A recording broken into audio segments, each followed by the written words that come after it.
Job 1. Prologue. There once was a man named Job who lived in the land of Uz. He was blameless, a man of complete integrity. He feared God and stayed away from evil. He had 7 sons and 3 daughters. He owned 7,000 sheep, 3,000 camels, 500 teams of oxen, and 500 female donkeys. He also had many servants.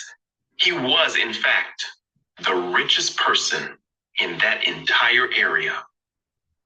Job's sons would take turns preparing feasts in their homes, and they would also invite their 3 sisters to celebrate with them.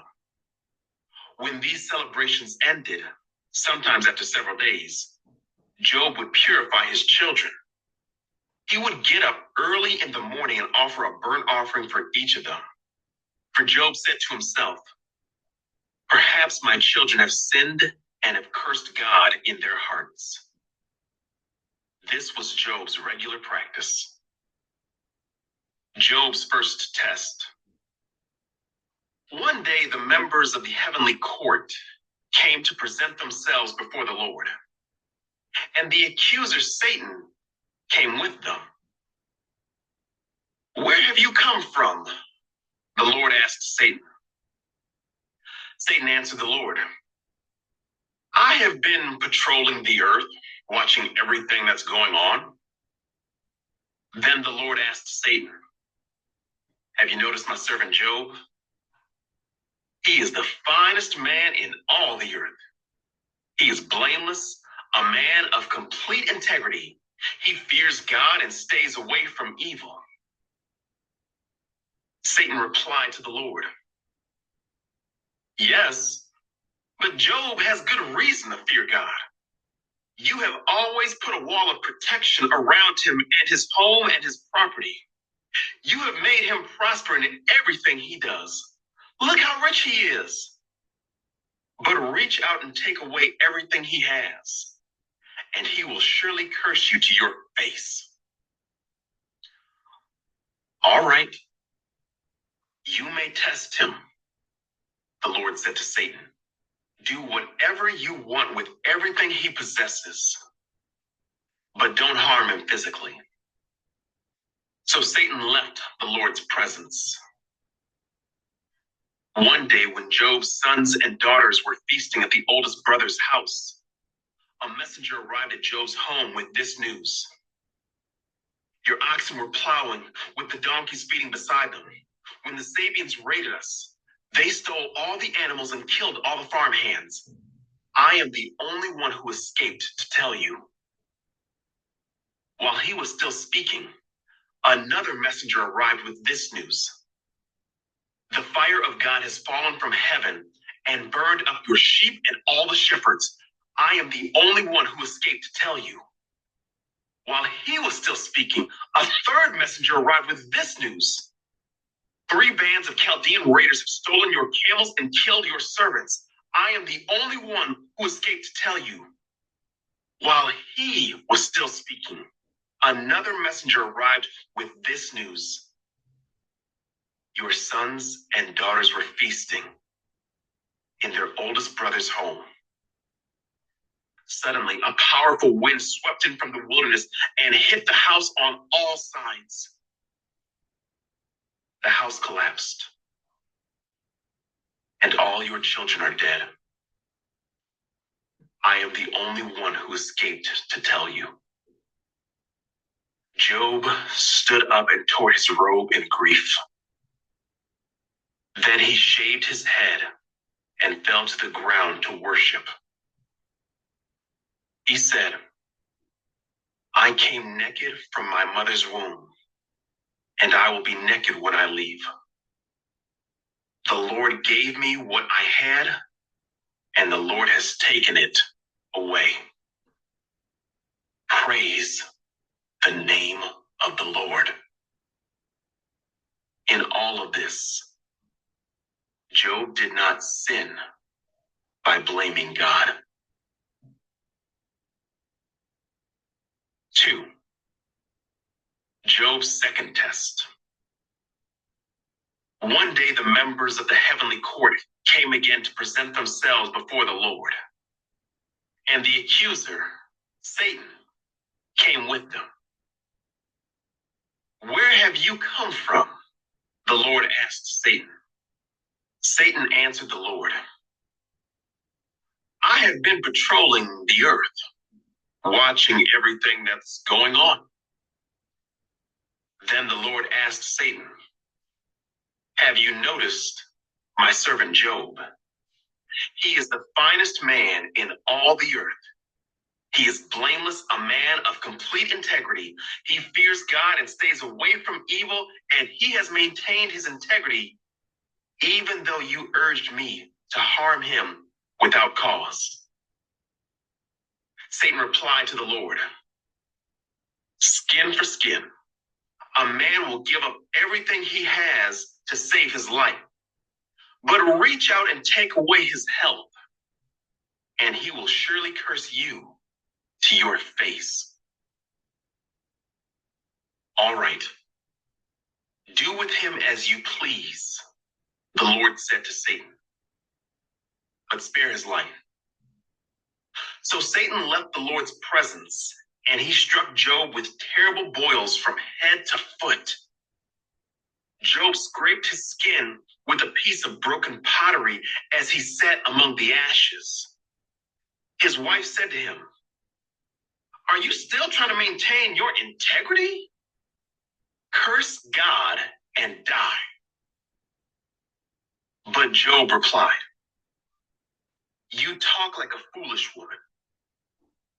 Should we accept only good things from the hand of God and never anything bad?" So in all this, Job said nothing wrong. Job's three friends share his anguish. When three of Job's friends heard of the tragedy he had suffered, they got together and traveled from their homes to comfort and console him. Their names were Eliphaz the Temanite, Bildad the Shuhite, and Zophar the Naamathite. When they saw Job from a distance, they scarcely recognized him. Wailing loudly, they tore their robes and threw dust into the air over their heads to show their grief. Then they sat on the ground with him for 7 days and nights. No one said a word to Job, for they saw that his suffering was too great for words. 3. Job's first speech. At last, Job spoke, and he cursed the day of his birth. He said, "Let the day of my birth be erased, and the night I was conceived. Let that day be turned to darkness. Let it be lost even to God on high, and let no light shine on it. Let the darkness and utter gloom claim that day for its own. Let a black cloud overshadow it, and let the darkness terrify it. Let that night be blotted off the calendar, never again to be counted among the days of the year, never again to appear among the months. Let that night be childless. Let it have no joy. Let those who are experts at cursing, whose cursing could rouse Leviathan, curse that day. Let its morning stars remain dark. Let it hope for light, but in vain. May it never see the morning light. Curse that day for failing to shut my mother's womb, for letting me be born to see all this trouble. Why wasn't I born dead? Why didn't I die as I came from the womb? Why was I laid on my mother's lap? Why did she nurse me at her breast? Had I died at birth, I would now be at peace. I would be asleep and at rest. I would rest with the world's kings and prime ministers whose great buildings now lie in ruins. I would rest with princes, rich in gold, whose palaces were filled with silver. Why wasn't I buried like a stillborn child, like a baby who never lives to see the light? For in death, the wicked cause no trouble, and the weary are at rest. Even captives are at ease in death, with no guards to curse them. Rich and poor are both there, and the slave is free from his master. Oh, why give light to those in misery, and life to those who are bitter? They long for death, and it won't come. They search for death more eagerly than for hidden treasure. They're filled with joy when they finally die, and rejoice when they find the grave. Why is life given to those with no future, those God is surrounded with difficulties? I cannot eat for sighing.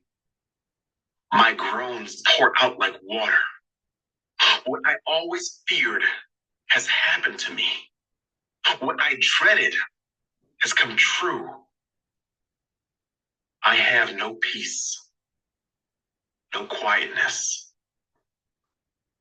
I have no rest. Only trouble comes. 4. Eliphaz's first response to Job. Then Eliphaz the Temanite replied to Job, "Will you be patient and let me say a word? For who could keep from speaking out?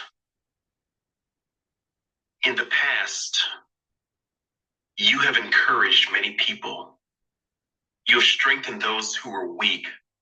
Your words have supported those who are falling. You encourage those with shaky knees. But now, when trouble strikes, you lose heart. You are terrified when it touches you. Doesn't your reverence for God give you confidence? Doesn't your life of integrity give you hope? Stop and think. Do the innocent die? When have the upright been destroyed? My experience shows that those who plant trouble and cultivate evil will harvest the same. A breath from God destroys them. They vanish in a blast of his anger. The lion roars and the wildcat snarls, but the teeth of strong lions will be broken.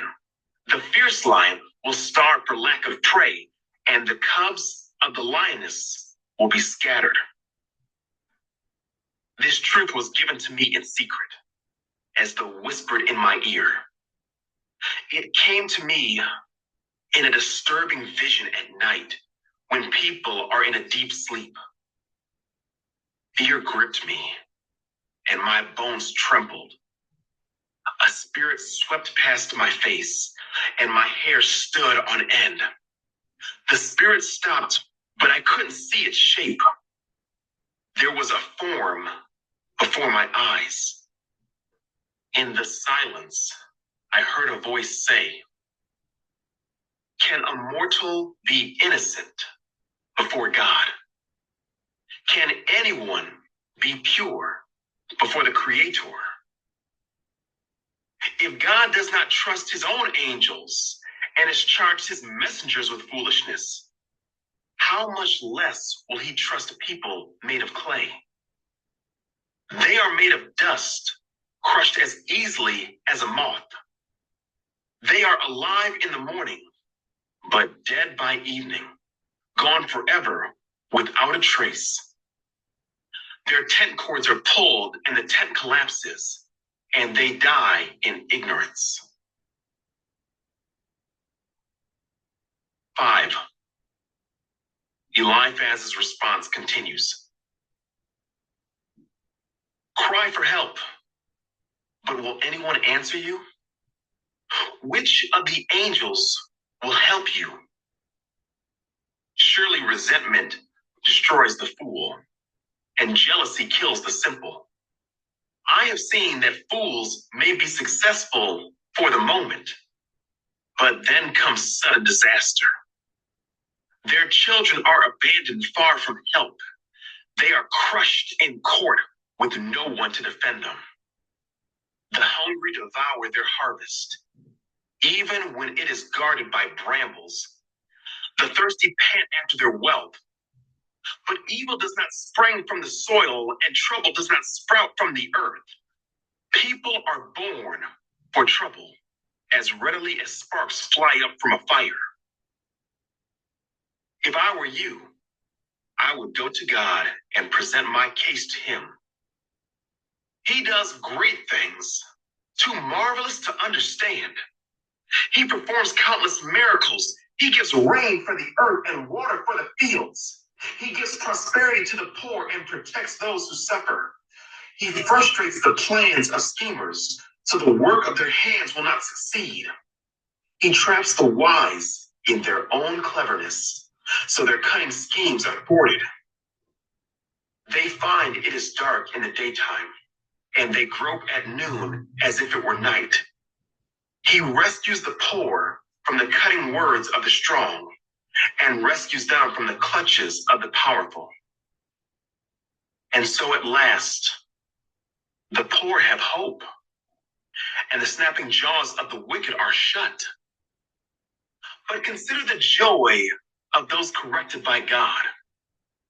Do not despise the discipline of the Almighty when you sin. For though he wounds, he also bandages. He strikes, but his hands also heal. From 6 disasters he will rescue. Even in the 7th, he will keep you from evil. He will save you from death in time of famine, from the power of the sword in time of war. You will be safe from slander and have no fear when destruction comes. You will laugh at destruction and famine. Wild animals will not terrify you. You will be at peace with the stones of the field, and its wild animals will be at peace with you. You will know that your home is safe. When you survey your possessions, nothing will be missing. You will have many children. Your descendants will be as plentiful as grass. You will go to the grave at a ripe old age, like a sheaf of grain harvested at the proper time. We have studied life and found all this to be true. Listen to my counsel and apply it to yourself. 6. Job's second speech, a response to Eliphaz. Then Job spoke again. If my misery could be weighed and my troubles be put on the scales, they would outweigh all the sands of the sea. That is why I spoke impulsively. For the Almighty has struck me down with his arrows. Their poison infects my spirit. God's terrors are lined up against me. Don't I have a right to complain? Don't wild donkeys bray when they find no grass, and oxen bellow when they have no food? Don't people complain about unsalted food? Does anyone want the tasteless white of an egg? My appetite disappears when I look at it. I gag at the thought of eating it. Oh, that I might have my request, that God would grant my desire. I wish he would crush me. I wish he would reach out his hand and kill me. At least I can take comfort in this. Despite the pain, I have not denied the words of the Holy One. But I don't have the strength to endure. I have nothing to live for. Do I have the strength of a stone? Is my body made of bronze? No. I am utterly helpless, without any chance of success.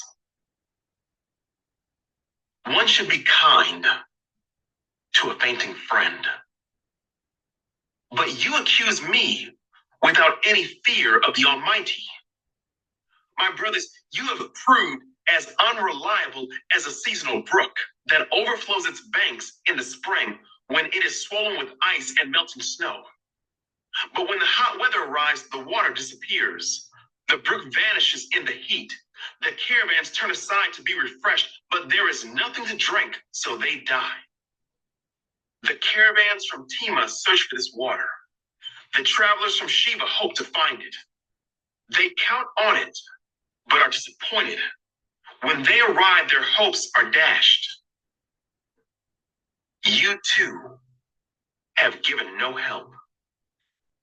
You have seen my calamity, and you are afraid. But why? Have I ever asked you for a gift? Have I begged for anything of yours for myself? Have I asked you to rescue me from my enemies or to save me from ruthless people? Teach me, and I will keep quiet. Show me what I have done wrong. Honest words can be painful, but what do your criticisms amount to? Do you think your words are convincing when you disregard my cry of desperation? You would even send an orphan into slavery or sell a friend. Look at me. Would I lie to your face? Stop assuming my guilt, for I have done no wrong. Do you think I am lying? Don't I know the difference between right and wrong? 7. Is not all human life a struggle? Our lives are like that of a hired hand, like a worker who longs for the shade, like a servant waiting to be paid. I too have been assigned months of futility, long and weary nights of misery. Lying in bed, I think, when will it be morning? But the night drags on, and I toss till dawn. My body is covered with maggots and scabs. My skin breaks open, oozing with pus. Job cries out to God. My days fly faster than a weaver's shuttle. They end without hope. Oh God, remember that my life is but a breath, and I will never again feel happiness. You see me now, but not for long. You will look for me, but I will be gone. Just as a cloud dissipates and vanishes, those who die will not come back. They are gone forever from their home, never to be seen again. I cannot keep from speaking. I must express my anguish. My bitter soul must complain. Am I a sea monster or a dragon that you must place me under guard? I think my bed will comfort me and sleep will ease my misery. But then you shatter me with dreams and terrify me with visions. I would rather be strangled, rather die than suffer like this. I hate my life and don't want to go on living. Oh, leave me alone for my few remaining days. What are people that you should make so much of us, that you should think of us so often? For you examine us every morning and test us every moment. Why won't you leave me alone? At least long enough for me to swallow. If I have sinned, what have I done to you, O watcher of all humanity? Why make me your target? Am I a burden to you? Why not just forgive my sin and take away my guilt? For soon I will lie down in the dust and die. When you look for me, I will be gone. 8. Bildad's first response to Job. Then Bildad the Shuhite replied to Job, how long will you go on like this? You sound like a blustering wind. Does God twist justice? Does the Almighty twist what is right? Your children must have sinned against him. So their punishment was well deserved. But if you pray to God and seek the favor of the Almighty, and if you are pure and live with integrity, he will surely rise up and restore your happy home. And though you started with little, you will end with much. Just as the previous generation, pay attention to the experience of our ancestors. For we were born but yesterday and know nothing. Our days on earth are as fleeting as a shadow. But those who came before us will teach you. They will teach you the wisdom of old. Can papyrus reeds grow tall without a marsh? Can marsh grass flourish without water? While they are still flowering, not ready to be cut, they begin to wither more quickly than grass. The same happens to all who forget God. The hopes of the godless evaporate. Their confidence hangs by a thread. They are leaning on a spider's web. They cling to their home for security, but it won't last. They try to hold it tight, but it will not endure. The godless seem like a lush plant growing in the sunshine, its branches spreading across the garden. Its roots grow down through a pile of stones. It takes hold on a bed of rocks. But when it is uprooted, it's as though it never existed. That's the end of its life. And others spring up from the earth to replace it. But look, God will not reject a person of integrity, nor will he lend a hand to the wicked. He will once again fill your mouth with laughter and your lips with shouts of joy. Those who hate you will be clothed with shame, and the home of the wicked will be destroyed. 9. Job's third speech, a response to Bildad. Then Job spoke again. Yes, I know all this is true in principle, but how can a person be declared innocent in God's sight? If someone wanted to take God to court, would it be possible to answer him even once in 1,000 times? For God is so wise and so mighty, who has ever challenged him successfully? Without warning, he moves the mountains, overturning them in his anger. He shakes the earth from its place, and its foundations tremble. If he commands it, the sun won't rise, and the stars won't shine. He alone has spread out the heavens and marches on the waves of the sea. He made all the stars, the Bear and Orion, the Pleiades, and the constellations of the southern sky. He does great things too marvelous to understand. He performs countless miracles. Yet when he comes near, I cannot see him. When he moves by, I do not see him go. If he snatches someone in death, who can stop him? Who dares to ask, what are you doing? And God does not restrain his anger.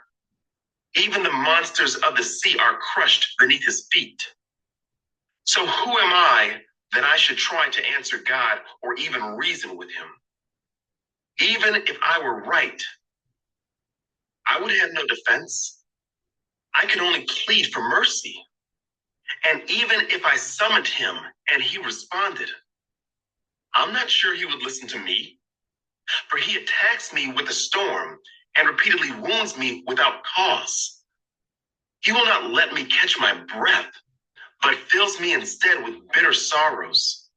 If it's a question of strength, he's the strong one. If it's a matter of justice, who dares to summon him to court?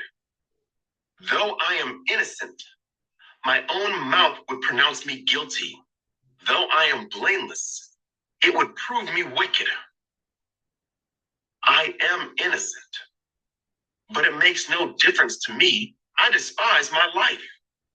Innocent or wicked, it's all the same to God.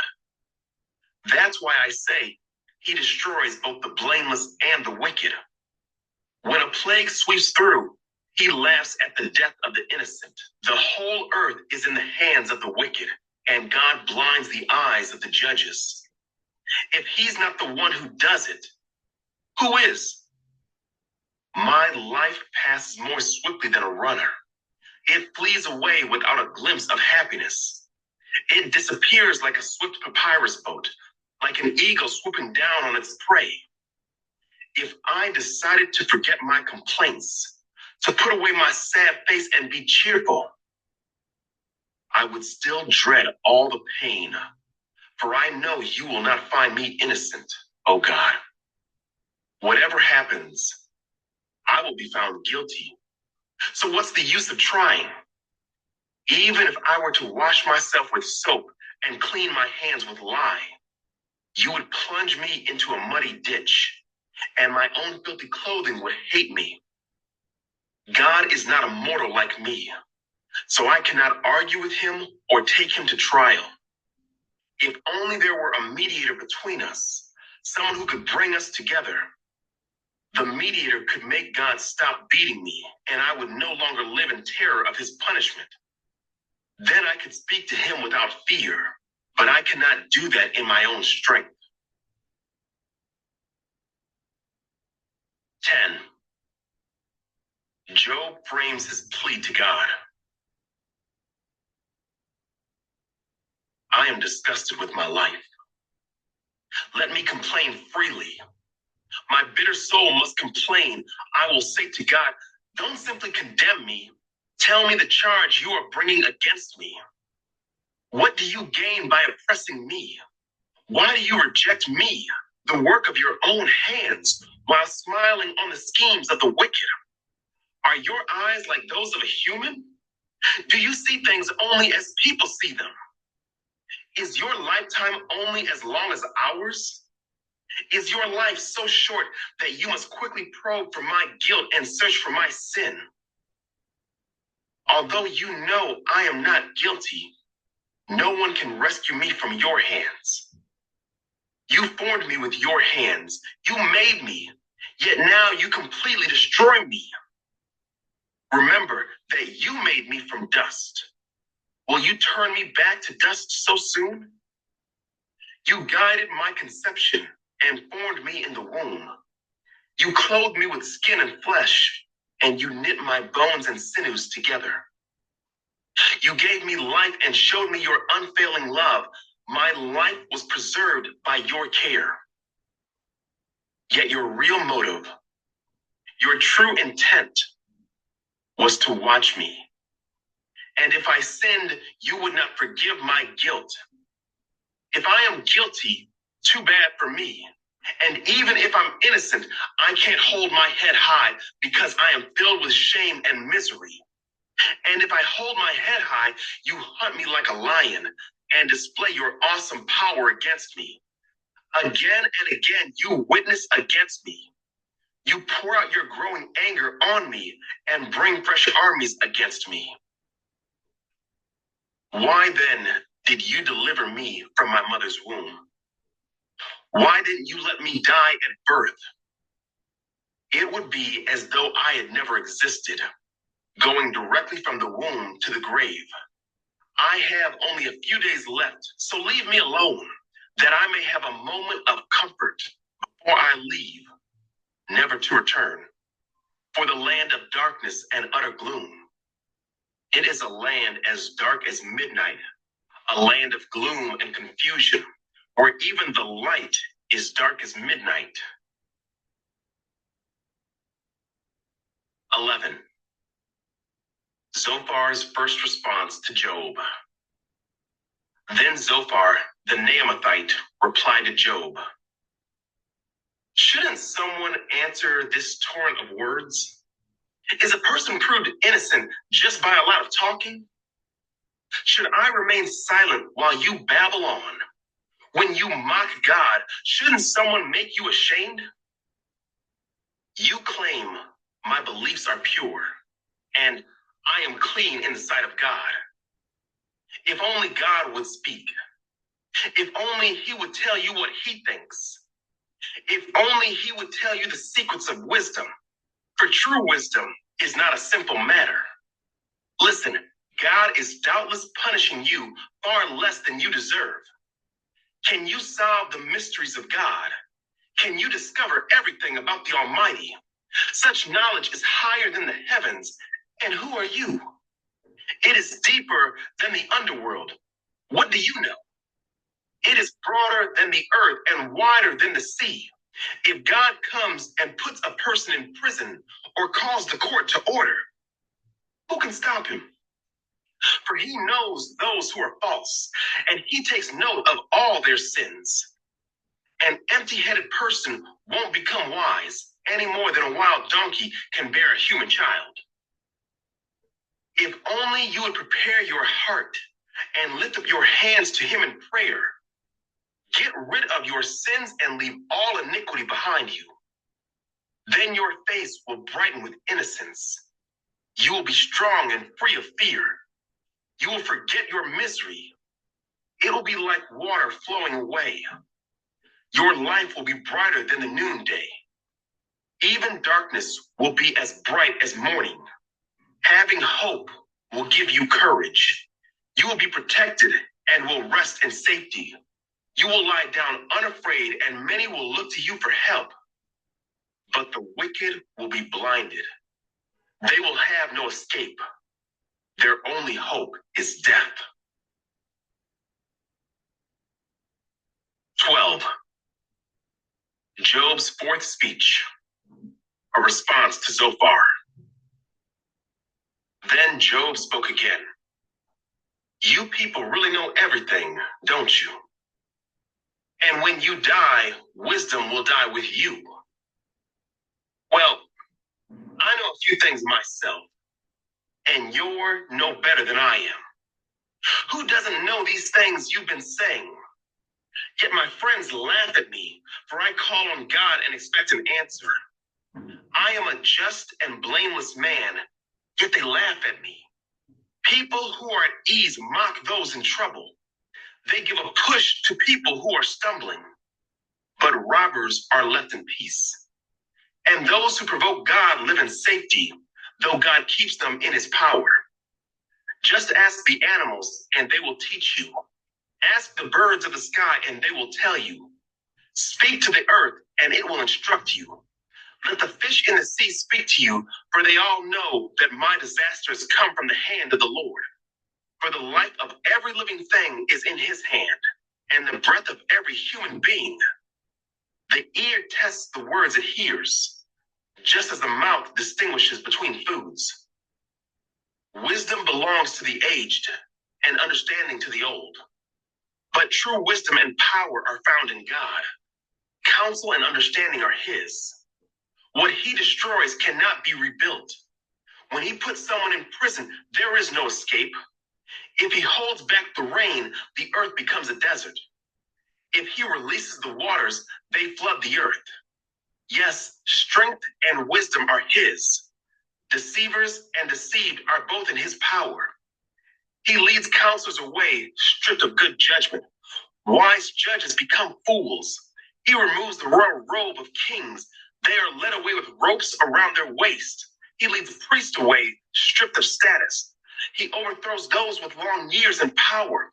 He silences the trusted advisor and removes the insight of the elders. He pours disgrace upon princes and disarms the strong. He uncovers mysteries hidden in darkness. He brings light to the deepest gloom. He builds up nations and he destroys them. He expands nations and he abandons them. He strips kings of understanding and leaves them wandering in a pathless wasteland. They grope in the darkness without a light. He makes them stagger like drunkards. 13. Job wants to argue his case with God. Look, I have seen all this with my own eyes and heard it with my own ears, and now I understand. I know as much as you do. You are no better than I am. As for me, I would speak directly to the Almighty. I want to argue my case with God Himself. As for you, you smear me with lies. As physicians, you are worthless quacks. If only you could be silent. That's the wisest thing you could do. Listen to my charge. Pay attention to my arguments. Are you defending God with lies? Do you make your dishonest arguments for His sake? Will you slant your testimony in His favor? Will you argue God's case for Him? What will happen when He finds out what you are doing? Can you fool Him as easily as you fool people? No. You will be in trouble with Him if you secretly slant your testimony in His favor. Doesn't His majesty terrify you? Doesn't your fear of Him overwhelm you? Your platitudes are as valuable as ashes. Your defense is as fragile as a clay pot. Be silent now and leave me alone. Let me speak and I will face the consequences. Why should I put myself in mortal danger and take my life in my own hands? God might kill me, but I have no other hope. I am going to argue my case with Him. But this is what will save me. I am not godless. If I were, I could not stand before Him. Listen closely to what I am about to say. Hear me out. I have prepared my case. I will be proved innocent. Who can argue with me over this? And if you prove me wrong, I will remain silent and die. Job asked how he has sinned. Oh God, grant me these two things, and then I will be able to face you. Remove your heavy hand from me, and don't terrify me with your awesome presence. Now summon me, and I will answer. Or let me speak to you, and you reply. Tell me, what have I done wrong? Show me my rebellion and my sin. Why do you turn away from me? Why do you treat me as your enemy? Would you terrify a leaf blown by the wind? Would you chase dry straw? You write bitter accusations against me and bring up all the sins of my youth. You put my feet in stocks.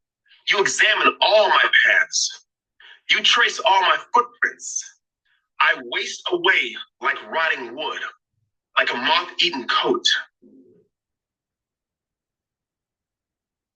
14. How frail is humanity? How short is life? How full of trouble? We blossom like a flower and then wither. Like a passing shadow, we quickly disappear. Must you keep an eye on such a frail creature and demand an accounting from me? Who can bring purity out of an impure person?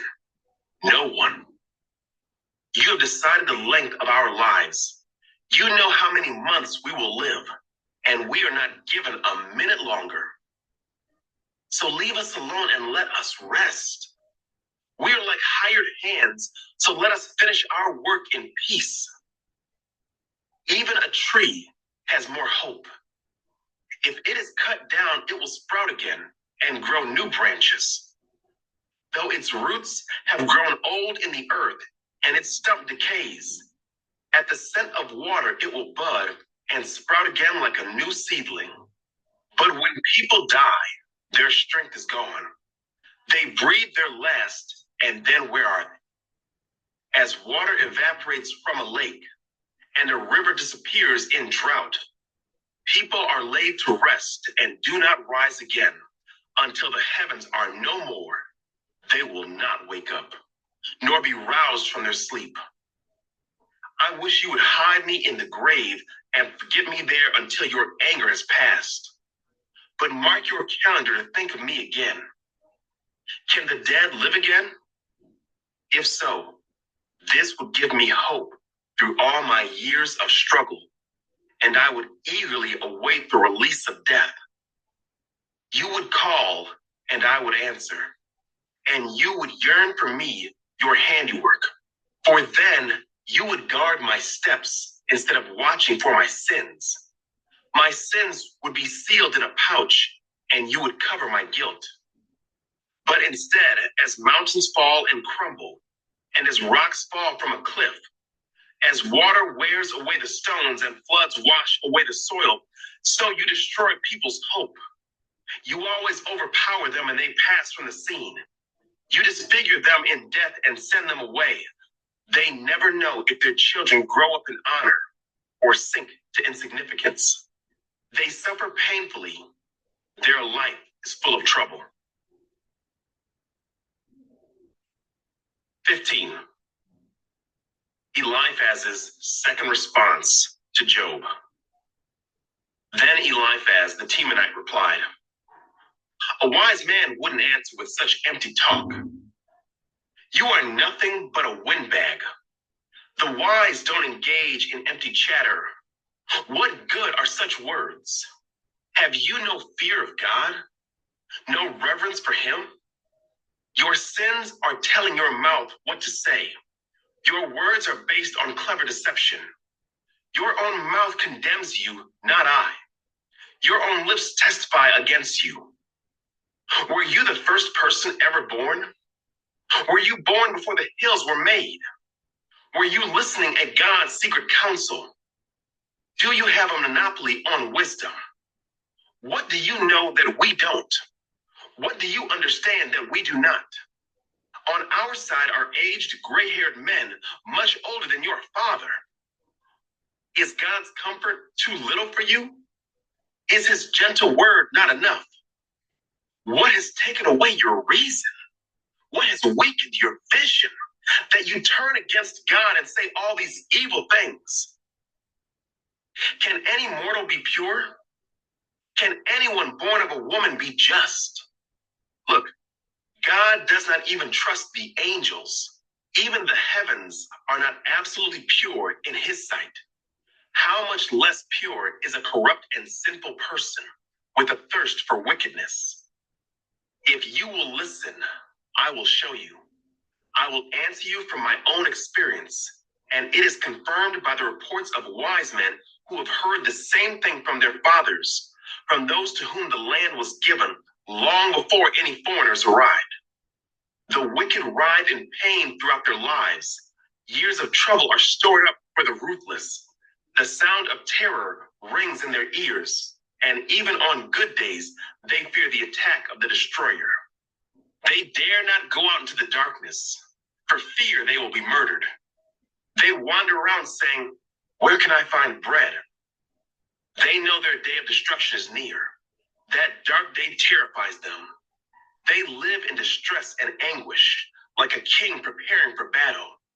For they shake their fists at God, defying the Almighty. Holding their strong shields, they defiantly charge against him. These wicked people are heavy and prosperous. Their waist bulge with fat, but their cities will be ruined. They will live in abandoned houses that are ready to tumble down. Their riches will not last, and their wealth will not endure. Their possessions will no longer spread across the horizon. They will not escape the darkness. The burning sun will wither their shoots, and the breath of God will destroy them. Let them no longer fool themselves by trusting in empty riches, for emptiness will be their only reward. They will be cut down in the prime of life. Their branches will never again be green. They will be like a vine whose grapes are harvested too early, like an olive tree that loses its blossoms before the fruit can form. For the godless are barren. Their homes enriched through bribery will burn. They conceive trouble and give birth to evil. Their womb produces deceit. 16. Job's fifth speech, a response to Eliphaz. Then Job spoke again. I have heard all this before. What miserable comforters you are. Won't you ever stop blowing hot air? What makes you keep on talking? I could say the same things if you were in my place. I could spout off criticism and shake my head at you, but if it were me, I would encourage you. I would try to take away your grief. Instead, I suffer if I defend myself, and I suffer no less if I refuse to speak. Oh God, you have ground me down and devastated my family. As if to prove I have sinned, you've reduced me to skin and bones. My gaunt flesh testifies against me. God hates me and angrily tears me apart. He snaps his teeth at me and pierces me with his eyes. People jeer and laugh at me. They slap my cheek in contempt. A mob gathers against me. God has handed me over to sinners. He has tossed me into the hands of the wicked. I was living quietly until he shattered me. He took me by the neck and broke me in pieces. Then he set me up as his target, and now his archers surround me. His arrows pierce me without mercy. The ground is wet with my blood. Again and again he smashes against me, charging at me like a warrior. I wear burlap to show my grief. My pride lies in the dust. My eyes are red with weeping. Dark shadows circle my eyes. Yet I have done no wrong, and my prayer is pure. O earth, do not conceal my blood. Let it cry out on my behalf. Even now my witness is in heaven. My advocate is there on high. My friends scorn me, but I pour out my tears to God. I need someone to mediate between God and me, as a person mediates between friends. For soon I must go down that road from which I will never return. 17. Job continues to defend his innocence. My spirit is crushed, and my life is nearly snuffed out. The grave is ready to receive me. I am surrounded by mockers. I watch how bitterly they taunt me. You must defend my innocence, O God, since no one else will stand up for me. You have closed their minds to understanding, but do not let them triumph. They betray their friends for their own advantage, so let their children faint with hunger. God has made a mockery of me among the people. They spit in my face. My eyes are swollen with weeping, and I am but a shadow of my former self. The virtuous are horrified when they see me. The innocent rise up against the ungodly. The righteous keep moving forward, and those with clean hands become stronger and stronger. As for all of you, come back with a better argument. Though I still won't find a wise man among you, my days are over. My hopes have disappeared. My heart's desires are broken. These men say that night is day. They claim that the darkness is light. What if I go to the grave and make my bed in darkness? What if I call the grave my father and the maggot my mother or my sister? Where then is my hope? Can anyone find it? No, my hope will go down with me to the grave. We will rest together in the dust. 18. Bildad's second response to Job. Then Bildad the Shuhite replied, how long before you stop talking? Speak sense if you want us to answer. Do you think we are mere animals? Do you think we are stupid? You may tear out your hair in anger, but will that destroy the earth? Will it make the rocks tremble? Surely the light of the wicked will be snuffed out. The sparks of their fire will not glow. The light in their tent will grow dark. The lamp hanging above them will be quenched. The confident stride of the wicked will be shortened. Their own schemes will be their downfall. The wicked walk into a net. They fall into a pit. A trap grabs them by the heel. A snare holds them tight. A noose lies hidden on the ground. A rope is stretched across their path. Terrors surround the wicked, and trouble them at every step. Hunger depletes their strength, and calamity waits for them to stumble. Disease eats their skin, death devours their limbs. They are torn from the security of their homes and are brought down to the king of terrors. The homes of the wicked will burn down. Burning sulfur rains on their houses. Their roots will dry up, and their branches will wither. All memory of their existence will fade from the earth. No one will remember their names. They will be thrust from light into darkness, driven from the world. They will have neither children nor grandchildren, nor any survivor in the place where they lived. People in the West are appalled at their fate. People in the East are horrified. They will say, "This was the home of a wicked person, the place of one who rejected God." 19. Job's sixth speech, a response to Bildad. Then Job spoke again. "How long will you torture me? How long will you try to crush me with your words? You have already insulted me 10 times. You should be ashamed of treating me so badly. Even if I have sinned, that is my concern, not yours. You think you're better than I am, using my humiliation as evidence of my sin. But it is God who has wronged me, capturing me in his net. I cry out, 'Help!' but no one answers me. I protest, but there is no justice. God has blocked my way so I cannot move. He has plunged my path into darkness. He has stripped me of my honor and removed the crown from my head. He has demolished me on every side, and I am finished. He has uprooted my hope like a fallen tree. His fury burns against me. He counts me as an enemy. His troops advance. They build up roads to attack me. They camp all around my tent. My relatives stay far away, and my friends have turned against me. My family's gone, and my close friends have forgotten me. My servants and maids consider me a stranger. I am like a foreigner to them. When I call my servant, he doesn't come. I have to plead with him.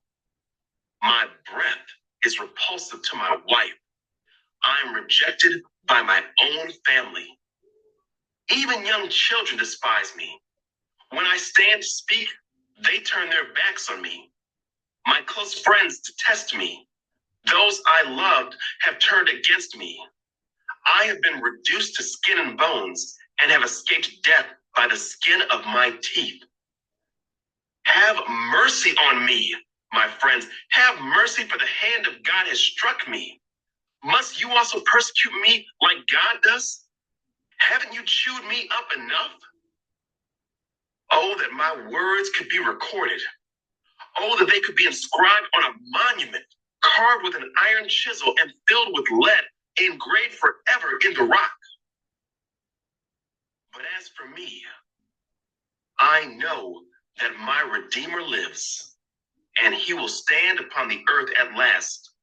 And after my body has decayed, yet in my body I will see God. I will see him for myself. Yes, I will see him with my own eyes. I am overwhelmed at the thought. How dare you go on persecuting me, saying it's his own fault? You should fear punishment yourselves, for your attitude deserves punishment. Then you will know that there is indeed a judgment. 20. Zophar's second response to Job. Then Zophar the Naamathite replied, I must reply, because I am greatly disturbed. I've had to endure your insults, but now my spirit prompts me to reply.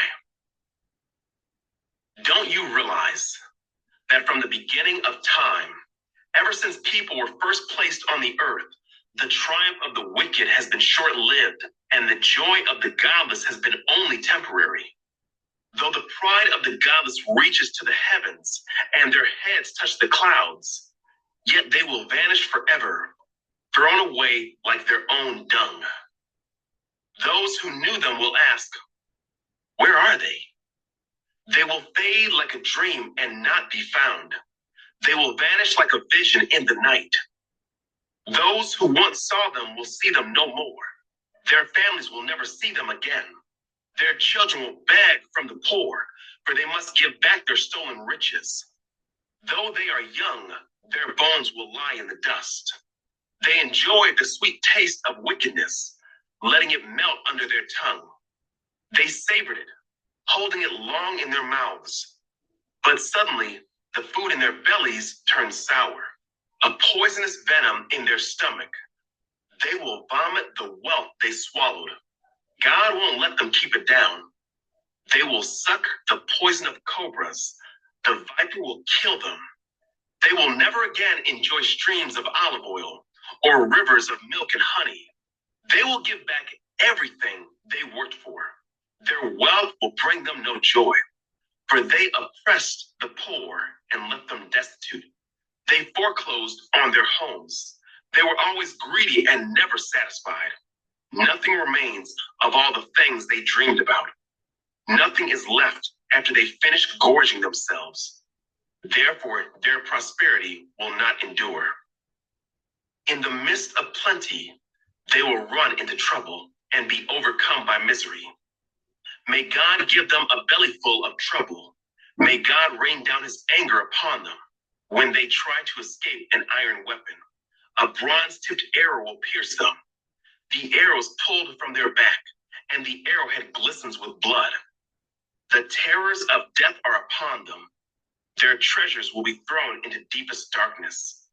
A wildfire will devour their goods, consuming all they have left. The heavens will reveal their guilt, and the earth will testify against them. A flood will sweep away their house. God's anger will descend on them in torrents. This is the reward that God gives the wicked. It is the inheritance decreed by God. 21. Job's seventh speech, a response to Zophar. Then Job spoke again.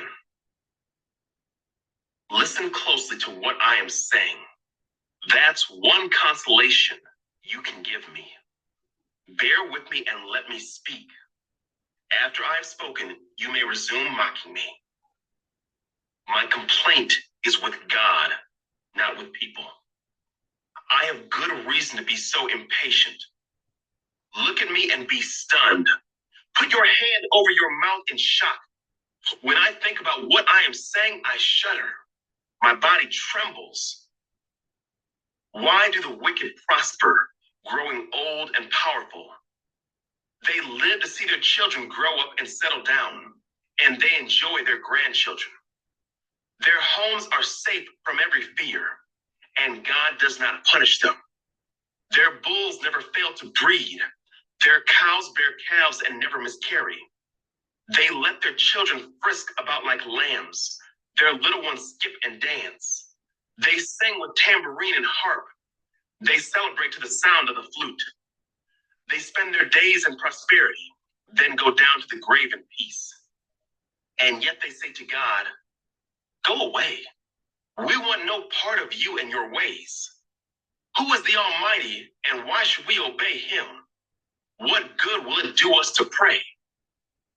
They think their prosperity is of their own doing, but I will have nothing to do with that kind of thinking. Yet the light of the wicked never seems to be extinguished. Do they ever have trouble? Does God distribute sorrows to them in anger? Are they driven before the wind like straw? Are they carried away by the storm like chaff? Not at all. Well, you say, at least God will punish their children. But I say he should punish the ones who sin so that they understand his judgment. Let them see their destruction with their own eyes. Let them drink deeply of the anger of the Almighty. For they will not care what happens to their family after they are dead. But who can teach a lesson to God, since he judges even the most powerful? One person dies in prosperity, completely comfortable and secure. The picture of good health, vigorous and fit. Another person dies in bitter poverty, never having tasted the good life. But both are buried in the same dust, both eaten by the same maggots. Look, I know what you're thinking. I know the schemes you plot against me. You will tell me of rich and wicked people whose houses have vanished because of their sins. But ask those who have been around, and they will tell you the truth. Evil people are spared in times of calamity and are allowed to escape disaster.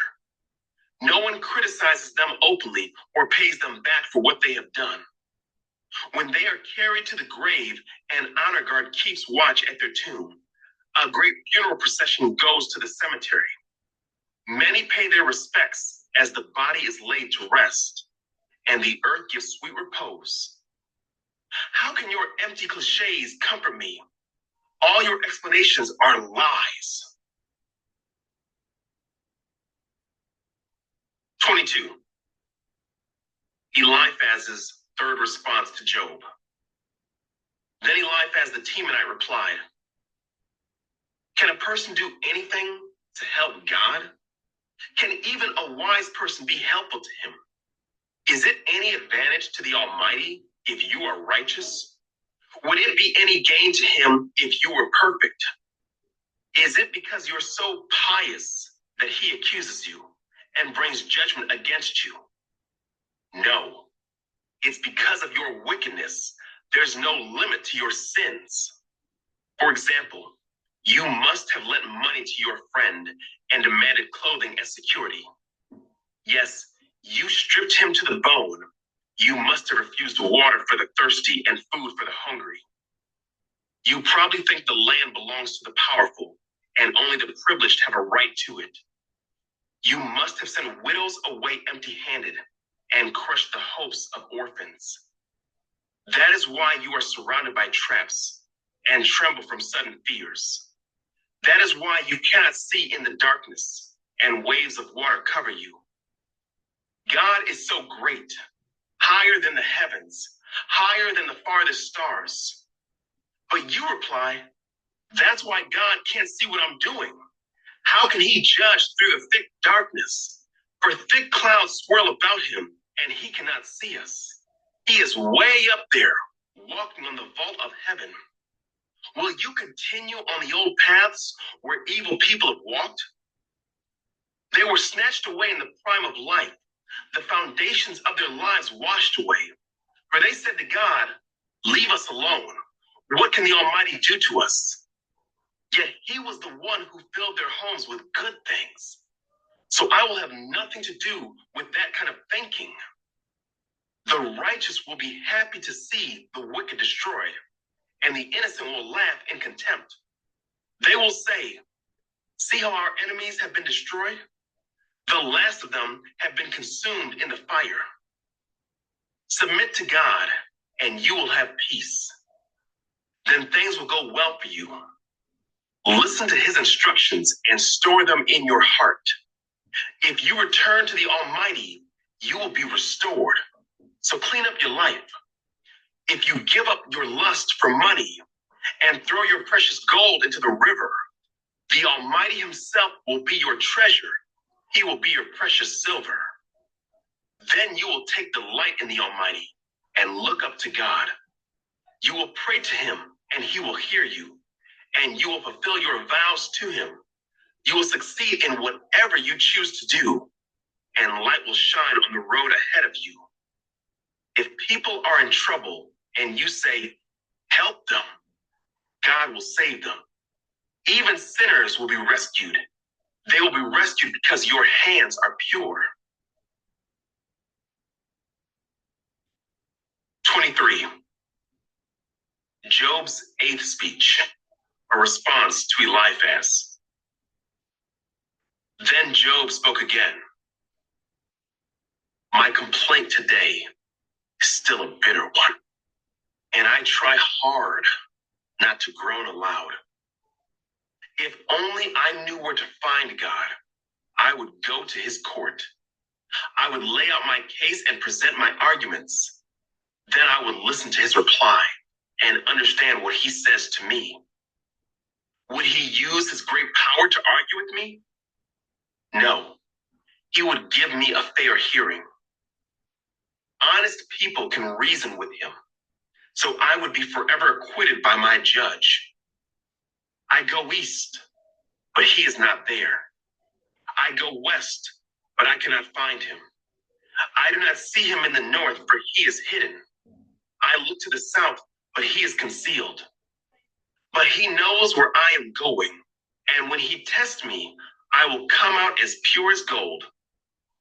For I have stayed on God's paths. I have followed his ways and not turned aside. I have not departed from his commands, but have treasured his words more than daily food. But once he has made his decision, who can change his mind? Whatever he wants to do, he does. So he will do to me whatever he has planned. He controls my destiny. No wonder I am so terrified in his presence. When I think of it, terror grips me. God has made me sick at heart. The Almighty has terrified me.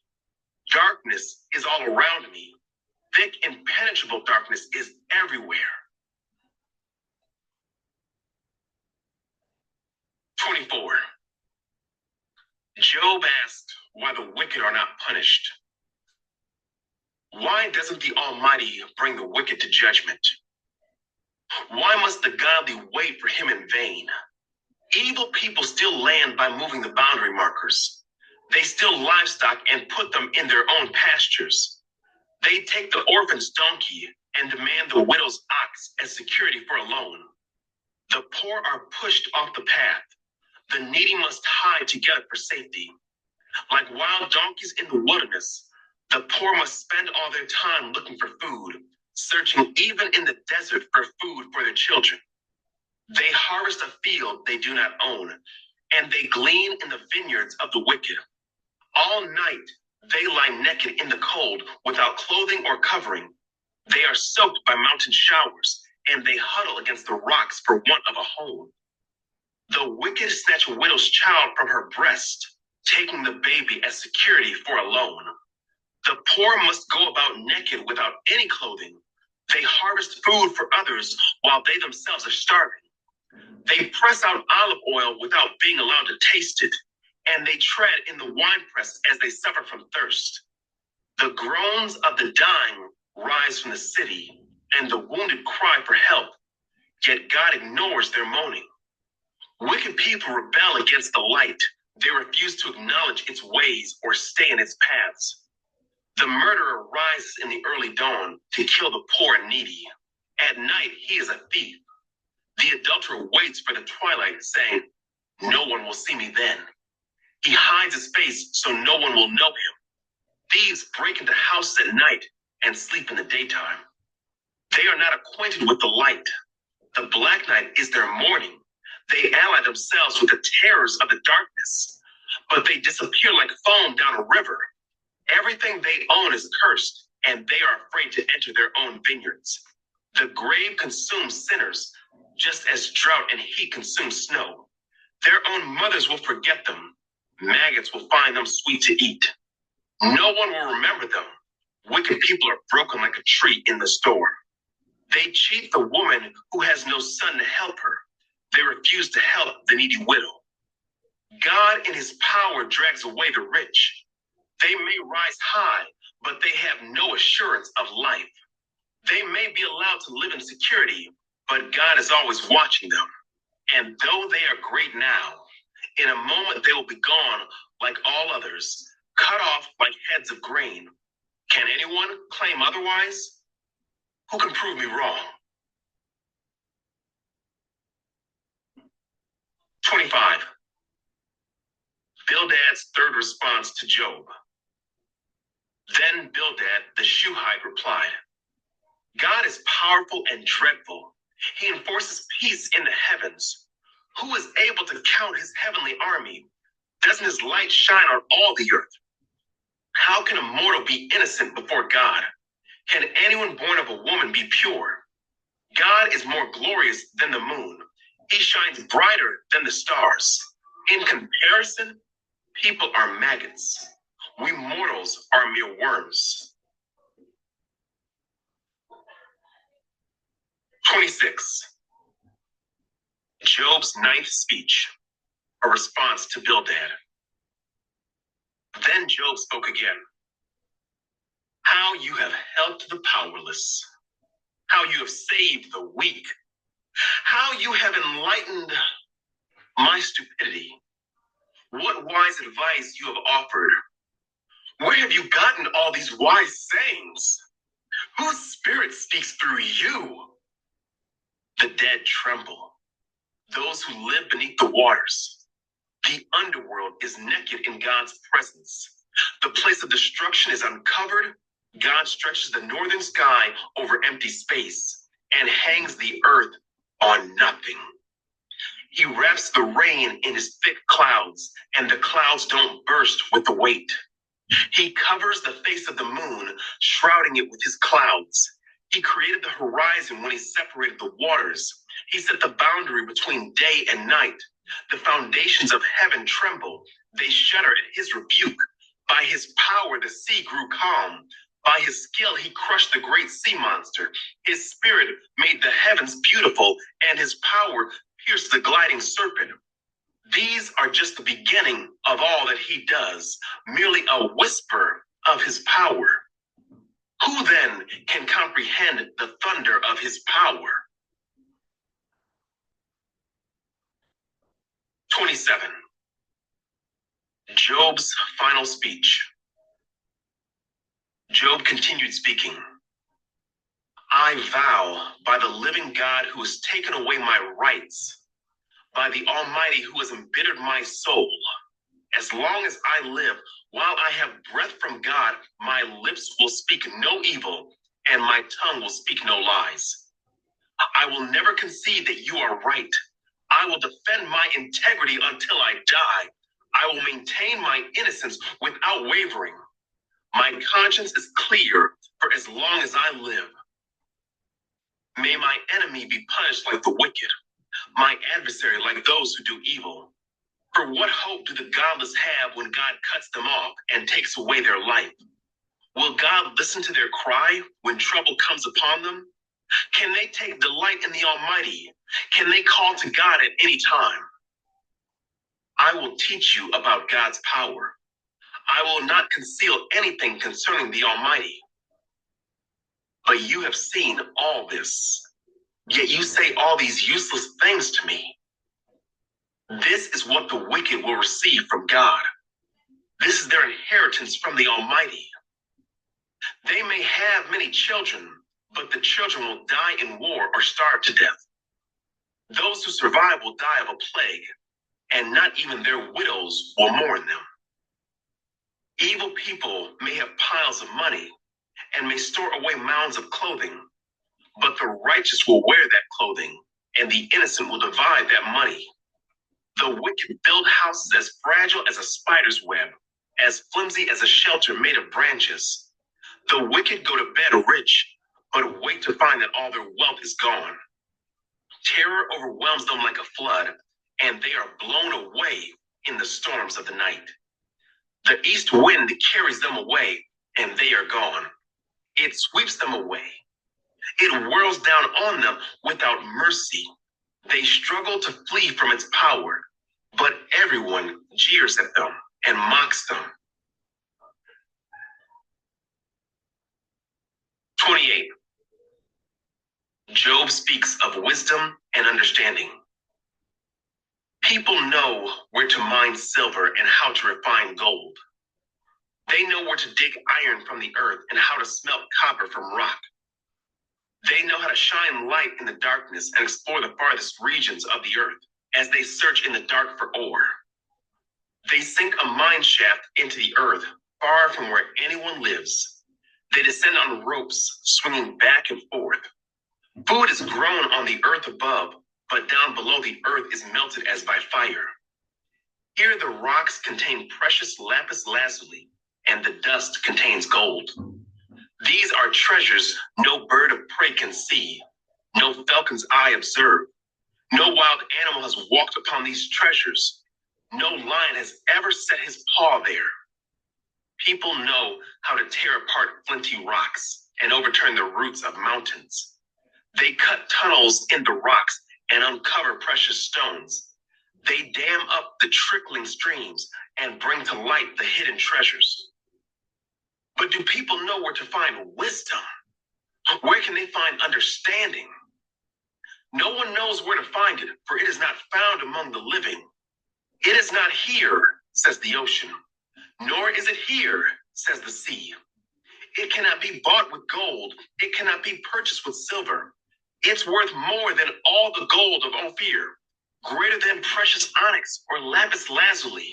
Wisdom is more valuable than gold and crystal. It cannot be purchased with jewels mounted in fine gold. Coral and jasper are worthless in trying to get it. The price of wisdom is far above rubies. Precious peridot from Ethiopia cannot be exchanged for it. It's worth more than the purest gold. But do people know where to find wisdom? Where can they find understanding? It is hidden from the eyes of all humanity. Even the sharp-eyed birds in the sky cannot discover it. Destruction and death say, we've heard only rumors of where wisdom can be found. God alone understands the way to wisdom. He knows where it can be found. For he looks throughout the whole earth and sees everything under the heavens. He decided how hard the wind should blow and how much rain should fall. He made the laws for the rain and laid out a path for the lightning. Then he saw wisdom and evaluated it. He set it in place and examined it thoroughly. And this is what he says to all humanity. The fear of the Lord is true wisdom. To forsake evil is real understanding. 29. Job speaks of his former blessings. Job continued speaking. I long for the years gone by when God took care of me, when he lit up the way before me and I walked safely through the darkness. When I was in my prime, God's friendship was felt in my home. The Almighty was still with me and my children were around me. My steps were awash in cream and the rocks gushed olive oil for me. Those were the days when I went to the city gate and took my place among the honored leaders. The young stepped aside when they saw me, and even the aged rose in respect at my coming. The princes stood in silence and put their hands over their mouths. The highest officials of the city stood quietly, holding their tongues in respect. All who heard me praised me. All who saw me spoke well of me. For I assisted the poor in their need and the orphans who required help. I helped those without hope, and they blessed me. And I caused the widows' hearts to sing for joy. Everything I did was honest. Righteousness covered me like a robe, and I wore justice like a turban. I served as eyes for the blind and feet for the lame. I was a father to the poor and assisted strangers who needed help. I broke the jaws of godless oppressors and plucked their victims from their teeth. I thought, surely I will die surrounded by my family after a long, good life. For I am like a tree whose roots reach the water, whose branches are refreshed with the dew. New honors are constantly bestowed on me, and my strength is continually renewed. Everyone listened to my advice. They were silent as they waited for me to speak. And after I spoke, they had nothing to add, for my counsel satisfied them. They longed for me to speak, as people long for rain. They drank my words like a refreshing spring rain. When they were discouraged, I smiled at them. My look of approval was precious to them. Like a chief, I told them what to do. I lived like a king among his troops and comforted those who mourned. 30. Job speaks of his anguish. But now I am mocked by people younger than I, by young men whose fathers are not worthy to run with my sheepdogs. A lot of good they are to me, those worn out wretches. They are gaunt from poverty and hunger. They claw the dry ground in desolate wastelands. They pluck wild greens from among the bushes and eat from the roots of broom trees. They are driven from human society, and people shout at them as if they were thieves. So now they live in frightening ravines, in caves and among the rocks. They sound like animals howling among the bushes, huddled together beneath the nettles. They are nameless fools, outcasts from society. And now they mock me with vulgar songs. They taunt me. They despise me and won't come near me, except to spit in my face. For God has cut my bowstring. He has humbled me, so they have thrown off all restraint. These outcasts oppose me to my face. They send me sprawling and lay traps in my path. They block my road and do everything they can to destroy me. They know I have no one to help me. They come at me from all directions. They jump on me when I am down. I live in terror now. My honor has blown away in the wind, and my prosperity has vanished like a cloud. And now my life seeps away. Depression haunts my days.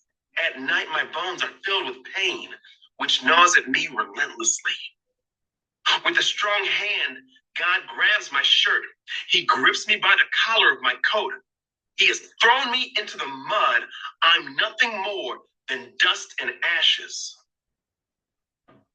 I cry to you, O God, but you don't answer. I stand before you, but you don't even look. You have become cruel toward me. You use your power to persecute me. You throw me into the whirlwind and destroy me in the storm. And I know you are sending me to my death, the destination of all who live. Surely no one would turn against the needy when they cry for help in their trouble. Did I not weep for those in trouble? Was I not deeply grieved for the needy? So I looked for good, but evil came instead. I waited for the light, but darkness fell. My heart is troubled and restless. Days of suffering torment me.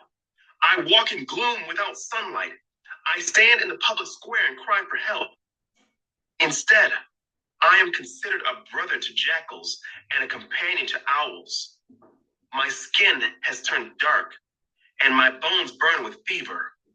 My harp plays sad music, and my flute accompanies those who weep. 31. Job's final protest of innocence. I made a covenant with my eyes not to look with lust at a young woman. For what has God above chosen for us? What is our inheritance from the Almighty on high? Isn't it calamity for the wicked and misfortune for those who do evil? Doesn't he see everything I do and every step I take? Have I lied to anyone or deceived anyone? Let God weigh me on the scales of justice, for he knows my integrity. If I have strayed from his pathway, or if my heart has lusted for what my eyes have seen, or if I am guilty of any other sin, then let someone else eat the crops I have planted. Let all that I have planted be uprooted. If my heart has been seduced by a woman, or if I have lusted for my neighbor's wife, then let my wife serve another man. Let other men sleep with her. For lust is a shameful sin, a crime that should be punished. It is a fire that burns all the way to hell. It would wipe out everything I own. If I have been unfair to my male or female servants when they brought their complaints to me, how could I face God? What could I say when he questioned me? For God created both me and my servants. He created us both in the womb. Have I refused to help the poor or crush the hopes of widows? Have I been stingy with my food and refused to share with orphans? No. From childhood, I have cared for orphans like a father And all my life, I have cared for widows. Whenever I saw the homeless without clothes and the needy with nothing to wear, did they not praise me for providing wool clothing to keep them warm? If I raised my hand against an orphan, knowing the judges would take my side, then let my shoulder be wrenched out of place. Let my arm be torn from its socket. That would be better than facing God's judgment. For if the majesty of God opposes me, what hope is there? Have I put my trust in money or felt secure because of my gold? Have I gloated about my wealth and all that I own? Have I looked at the sun shining in the skies or the moon walking down its silver pathway and been secretly enticed in my heart to throw kisses at them in worship? If so, I should be punished by the judges, for it would mean I had denied the God of heaven. Have I ever rejoiced when disaster struck my enemies, or become excited when harm came their way? No, I have never sinned by cursing anyone or by asking for revenge. My servants have never said, "He let others go hungry." I have never turned away a stranger, but have opened my doors to everyone. Have I tried to hide my sins like other people do, concealing my guilt in my heart? Have I feared the crowd or the contempt of the masses so that I kept quiet and stayed indoors? If only someone would listen to me. Look, I will sign my name to my defense. Let the Almighty answer me. Let my accuser write out the charges against me. I would face the accusation proudly.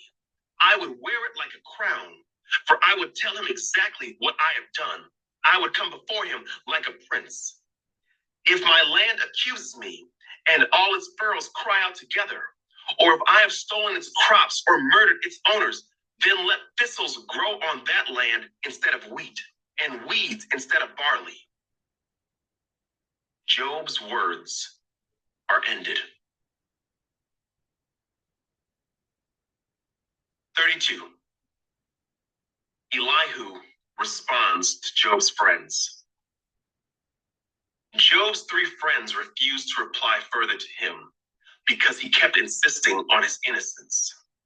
Then Elihu, son of Barachel, the Buzite of the clan of Ram, became angry. He was angry because Job refused to admit that he had sinned and that God was right in punishing him. He was also angry with Job's three friends, for they made God appear to be wrong by their inability to answer Job's arguments.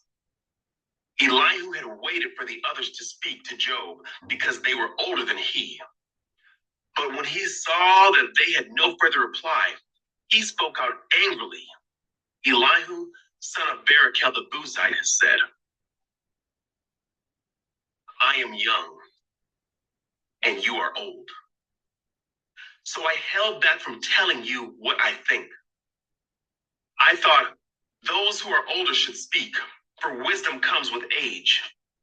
But there is a spirit within people, the breath of the Almighty within them, that makes them intelligent. Sometimes the elders are not wise. Sometimes the aged do not understand justice. So listen to me and let me tell you what I think. I have waited all this time, listening very carefully to your arguments, listening to you grope for words. I have listened, but not one of you has refuted Job or answered his arguments. And don't tell me he is too wise for us. Only God can convince him. If Job had been arguing with me, I would not answer with your kind of logic. You sit there baffled with nothing more to say. Should I continue to wait now that you are silent? Must I also remain silent? No, I will say my piece. I will speak my mind, for I am full of pent-up words, and the spirit within me urges me on. I am like a cask of wine without a vent, like a new wineskin ready to burst. I must speak to find relief, so let me give my answers. I won't play favorites or try to flatter anyone, for if I tried flattery, my creator would soon destroy me. 33. Elihu presents his case against Job. Listen to my words, Job. Pay attention to what I have to say. Now that I have begun to speak, let me continue. I speak with all sincerity. I speak the truth, for the Spirit of God has made me, and the breath of the Almighty gives me life. Answer me if you can. Make your case and take your stand. Look, you and I both belong to God. I too was formed from clay. So you don't need to be afraid of me. I won't come down hard on you. You have spoken in my hearing, and I have heard your very words. You said, I am pure. I am without sin. I am innocent. I have no guilt.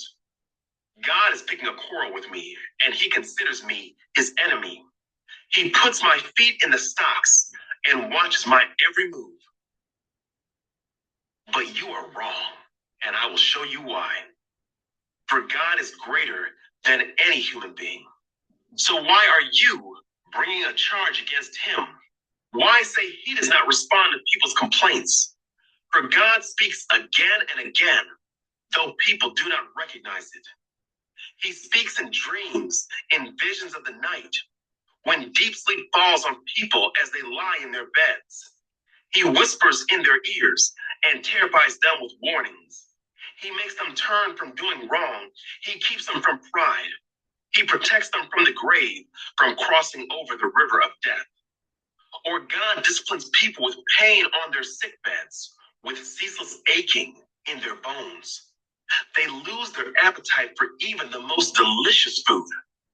Their flesh wastes away, and their bones stick out. They are at death's door.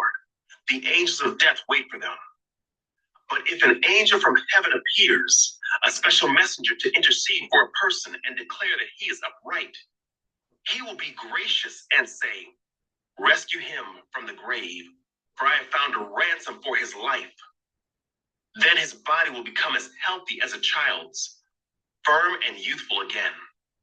When he prays to God, he will be accepted, and God will receive him with joy and restore him to good standing.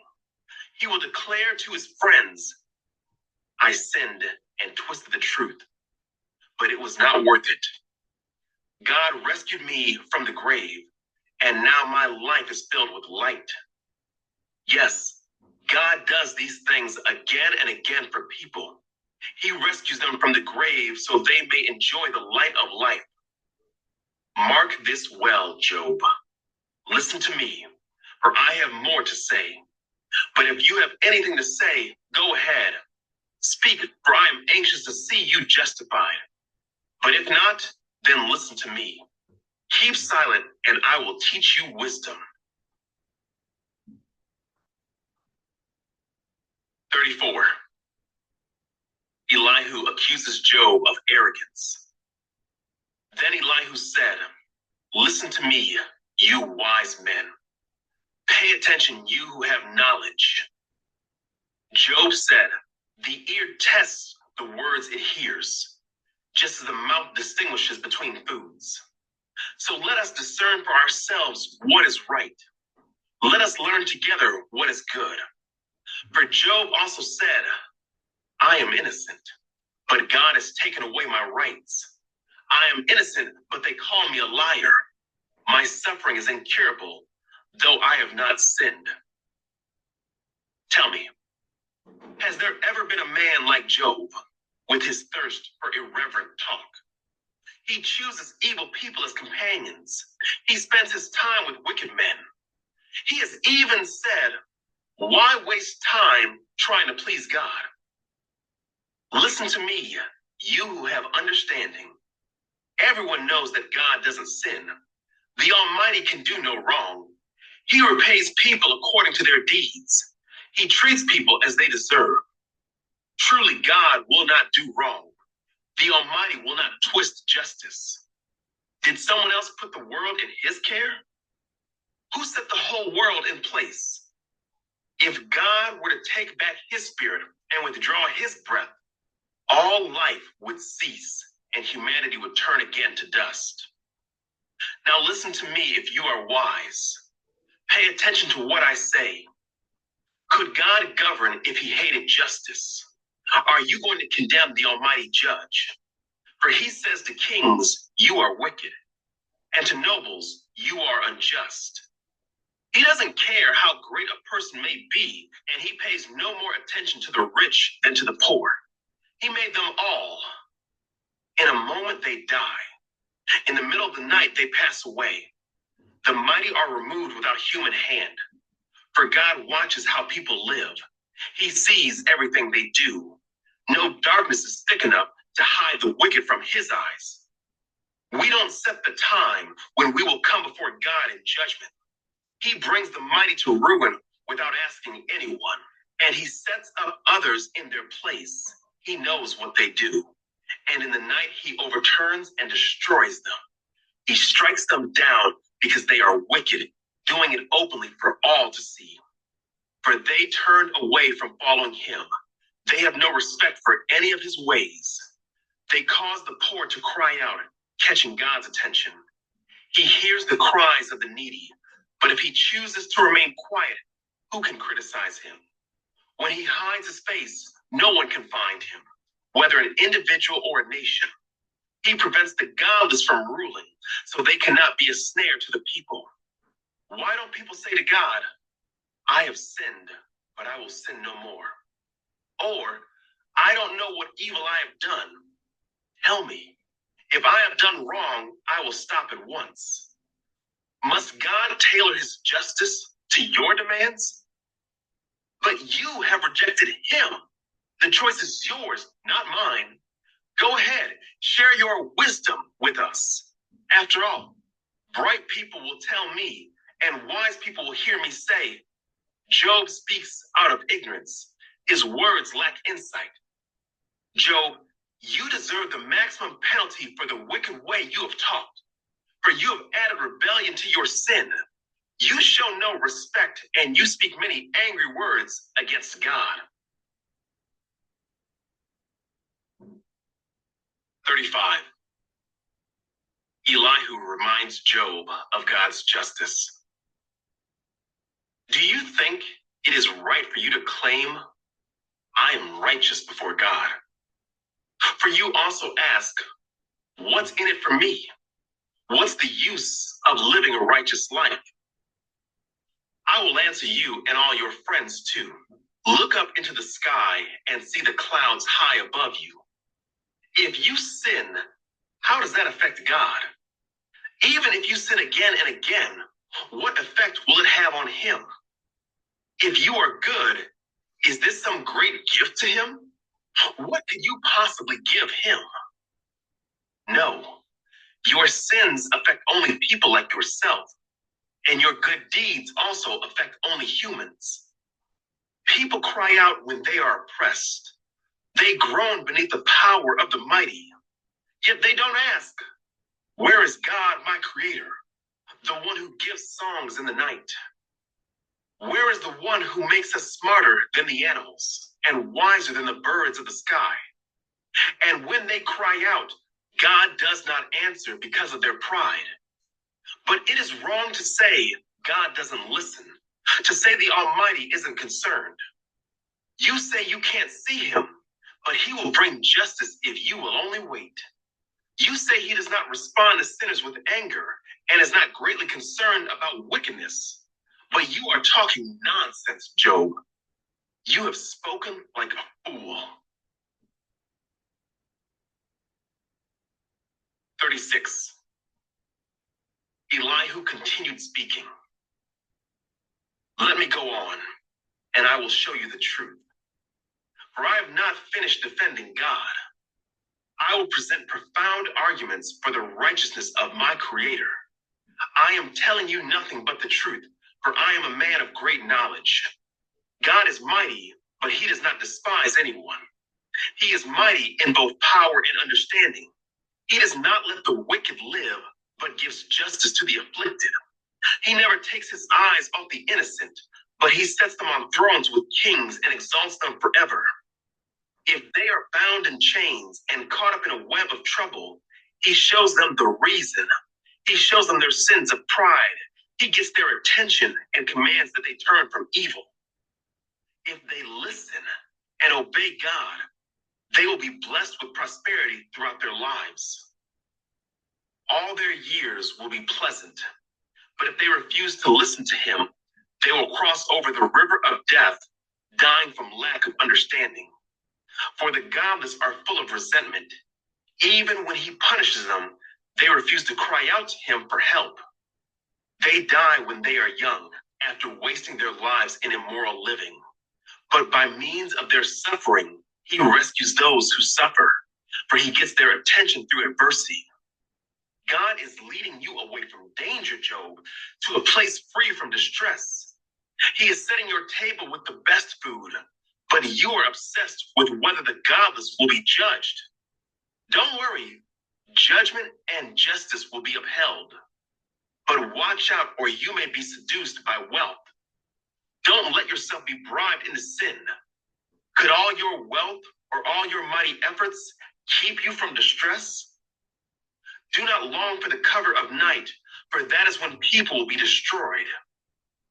Be on guard, turn back from evil, for God sent this suffering to keep you from a life of evil. Elihu reminds Job of God's power. Look, God is all powerful. Who is a teacher like him? No one can tell him what to do or say to him, "You have done wrong." Instead, glorify his mighty works, singing songs of praise. Everyone has seen these things, though only from a distance. Look, God is greater than we can understand. His years cannot be counted. He draws up the water vapor and then distills it into rain.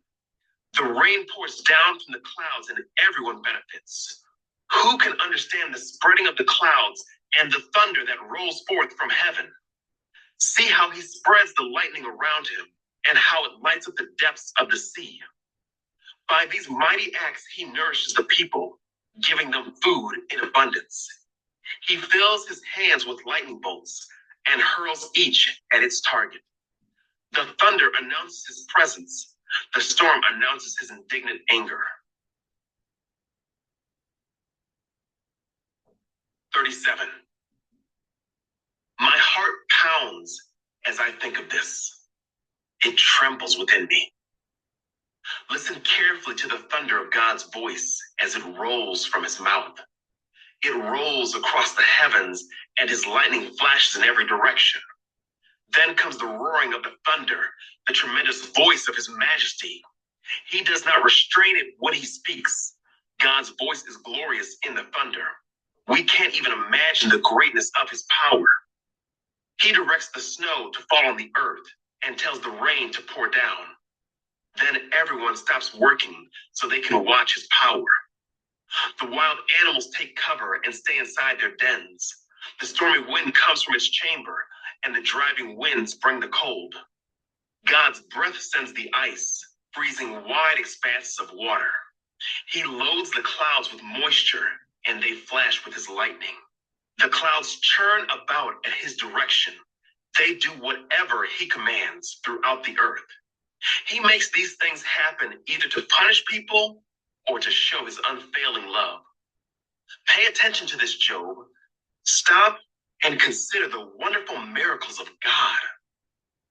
Do you know how God controls the storm and causes the lightning to flash from his clouds? Do you understand how he moves the clouds with wonderful perfection and skill? When you are sweltering in your clothes and the south wind dies down and everything is still, he makes the skies reflect the heat like a bronze mirror. Can you do that? So teach the rest of us what to say to God. We are too ignorant to make our own arguments. Should God be notified that I want to speak? Can people even speak when they are confused? We cannot look at the sun, for it shines brightly in the sky when the wind clears away the clouds. So also, golden splendor comes from the mountain of God. He is clothed in dazzling splendor. We cannot imagine the power of the Almighty. But even though he is just and righteous, he does not destroy us. No wonder people everywhere fear him. All who are wise show him reverence. 38. The Lord challenges Job. Then the Lord answered Job from the whirlwind. Who is this that questions my wisdom with such ignorant words? Brace yourself like a man, because I have some questions for you, and you must answer them. Where were you when I laid the foundations of the earth? Tell me if you know so much. Who determined its dimensions and stretched out the surveying line? What supports its foundations, and who laid its cornerstone? As the morning stars sang together and all the angels shouted for joy. Who kept the sea inside its boundaries as it burst from the womb? And as I clothed it with clouds and wrapped it in thick darkness, for I locked it behind barred gates, limiting its shores. I said, this far and no farther will you come. Here your proud waves must stop. Have you ever commanded the morning to appear and caused the dawn to rise in the east? Have you made daylight spread to the ends of the earth to bring an end to the night's wickedness? As the light approaches, the earth takes shape like clay pressed beneath a seal. It is robed in brilliant colors. The light disturbs the wicked and stops the arm that is raised in violence. Have you explored the springs from which the seas come? Have you explored their depths? Do you know where the gates of death are located? Have you seen the gates of utter gloom? Do you realize the extent of the earth? Tell me about it if you know. Where does light come from, and where does darkness go? Can you take each to its home? Do you know how to get there? But of course, you know all this, for you were born before it was all created, and you are so very experienced. Have you visited the storehouses of the snow, or seen the storehouses of hail? I have reserved them as weapons for the time of trouble, for the day of battle and war. Where is the path to the source of light? Where is the home of the east wind? Who created a channel for the torrents of rain? Who laid out the path for the lightning? Who makes the rain fall on barren land in a desert where no one lives? Who sends rain to satisfy the parched ground and make the tender grass spring up? Does the rain have a father? Who gives birth to the dew? Who is the mother of the ice? Who gives birth to the frost from the heavens? For the water turns to ice as hard as rock, and the surface of the water freezes. Can you direct the movement of the stars, binding the cluster of the Pleiades, or loosening the cords of Orion? Can you direct the constellations through the seasons, or guide the bear with her cubs across the heavens? Do you know the laws of the universe? Can you use them to regulate the earth? Can you shout to the clouds and make it rain? Can you make lightning appear and cause it to strike as you direct? Who gives intuition to the heart and instinct to the mind? Who is wise enough to count all the clouds? Who can tilt the water jars of heaven when the parched ground is dry and the soil is hardened into clods? Can you stalk prey for a lioness and satisfy the young lion's appetites as they lie in their dens or crouch in a thicket? Who provides food for the ravens when their young cry out to God and wander about in hunger? 39. The Lord's challenge continues. Do you know when the wild goats give birth? Have you watched as deer are born in the wild? Do you know how many months they carry their young? Are you aware of the time of their delivery? They crouch down to give birth to their young and deliver their offspring. Their young grow up in the open fields, then leave home and never return. Who gives the wild donkey its freedom? Who untied its ropes? I have placed it in the wilderness. Its home is the wasteland. It hates the noise of the city and has no driver to shout at it. The mountains are its pasture land, where it searches for every blade of grass. Will the wild ox consent to being tamed? Will it spend the night in your stall? Can you hitch a wild ox to a plow? Will it plow a field for you? Given its strength, can you trust it? Can you leave and trust the ox to do your work? Can you rely on it to bring home your grain and deliver it to your threshing floor? The ostrich flaps her wings grandly, but they are no match for the feathers of the stork. She lays her eggs on top of the earth, letting them be warmed in the dust. She doesn't worry that a foot might crush them or a wild animal might destroy them. She is harsh toward her young as if they were not her own. She doesn't care if they die, for God has deprived her of wisdom. He has given her no understanding. But whenever she jumps up to run, she passes the swiftest horse with its rider. Have you given the horse its strength, or clothed its neck with a flowing mane? Did you give it the ability to leap like a locust? Its majestic snorting is terrifying. It paws the earth and rejoices in its strength when it charges out to battle. It laughs at fear and is unafraid. It does not run from the sword. The arrows rattle against it, and the spear and javelin flash. It paws the ground fiercely and rushes forward into battle when the ram's horn blows. It snorts at the sound of the horn. It senses the battle in the distance. It quivers at the captain's commands and the noise of battle. Is it your wisdom that makes the hawk soar and spreads its wings toward the south? Is it at your command that the eagle rises to the heights to make its nest? It lives on the cliffs, making its home on a distant rocky crag. From there it hunts its prey, keeping watch with piercing eyes. Its young gulp down blood. Where there's a carcass, there you'll find it. 40.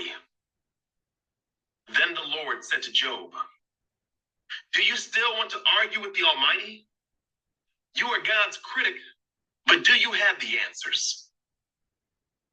Job responds to the Lord. Then Job replied to the Lord, I am nothing. How could I ever find the answers? I will cover my mouth with my hand. I have said too much already. I have nothing more to say. The Lord challenges Job again. Then the Lord answered Job from the whirlwind. Brace yourself like a man, because I have some questions for you, and you must answer them. Will you discredit my justice and condemn me just to prove you are right? Are you as strong as God? Can you thunder with a voice like his? All right, put on your glory and splendor, your honor and majesty. Give vent to your anger. Let it overflow against the proud. Humiliate the proud with a glance. Walk on the wicked where they stand. Bury them in the dust. Imprison them in the world of the dead. Then even I would praise you, for your own strength would save you. Take a look at Behemoth, which I made, just as I made you. It eats grass like an ox. See its powerful loins and the muscles of its belly. Its tail is as strong as a cedar. The sinews of its thighs are knit tightly together. Its bones are tubes of bronze. Its limbs are bars of iron. It is a prime example of God's handiwork, and only its creator can threaten it. The mountains offer it their best food, where all the wild animals play. It lies under the lotus plants, hidden by the reeds in the marsh. The lotus plants give it shade among the willows beside the stream. It is not disturbed by the raging river, not concerned when the swelling Jordan rushes around it. No one can catch it off guard or put a ring in its nose and lead it away. 41. The Lord's challenge continues. Can you catch Leviathan with a hook or put a noose around its jaw? Can you tie it with a rope through the nose or pierce its jaw with a spike? Will it beg you for mercy or implore you for pity? Will it agree to work for you to be your slave for life? Can you make it a pet like a bird or give it to your little girls to play with? Will merchants try to buy it to sell it in their shops? Will its hide be hurt by spears or its head by a harpoon? If you lay a hand on it, you will certainly remember the battle that follows. You won't try that again. No, it is useless to try to capture it. The hunter who attempts it will be knocked down. And since no one dares to disturb it, who then can stand up to me? Who has given me anything that I need to pay back? Everything under heaven is mine. I want to emphasize Leviathan's limbs and its enormous strength and graceful form. Who can strip off its hide and who can penetrate its double layer of armor? Who can pry open its jaws, for its teeth are terrible. The scales on its back are like rows of shields, tightly sealed together. They are so close together that no air can get between them. Each scale sticks tight to the next. They interlock and cannot be penetrated. When it sneezes, it flashes light. Its eyes are like the red of dawn. Lightning leaps from its mouth. Flames of fire flash out. Smoke streams from its nostril like steam from a pot heated over burning rushes. Its breath would kindle coals, for flames shoot from its mouth.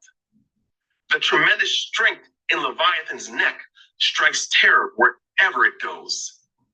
Its flesh is hard and firm and cannot be penetrated. Its heart is hard as rock, hard as a millstone. When it rises, the mighty are afraid, gripped by terror. No sword can stop it, no spear, dart, or javelin. Iron is nothing but straw to that creature, and bronze is like rotten wood. Arrows cannot make it flee. Stones shot from a sling are like bits of grass. Clubs are like a blade of grass, and it laughs at the swish of javelins. Its belly is covered with scales as sharp as glass. It plows up the ground as it drags through the mud. Leviathan makes the water boil with its commotion. It stirs the depths like a pot of ointment. The water glistens in its wake, making the sea look white. Nothing on earth is its equal.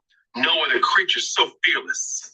Of all the creatures, it is the proudest. It is the king of the beast. 42. Job responds to the Lord. Then Job replied to the Lord, I know that you can do anything, and no one can stop you.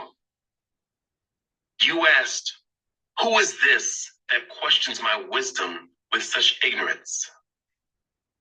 It is I, and I was talking about things I knew nothing about, things far too wonderful for me. You said, listen, and I will speak.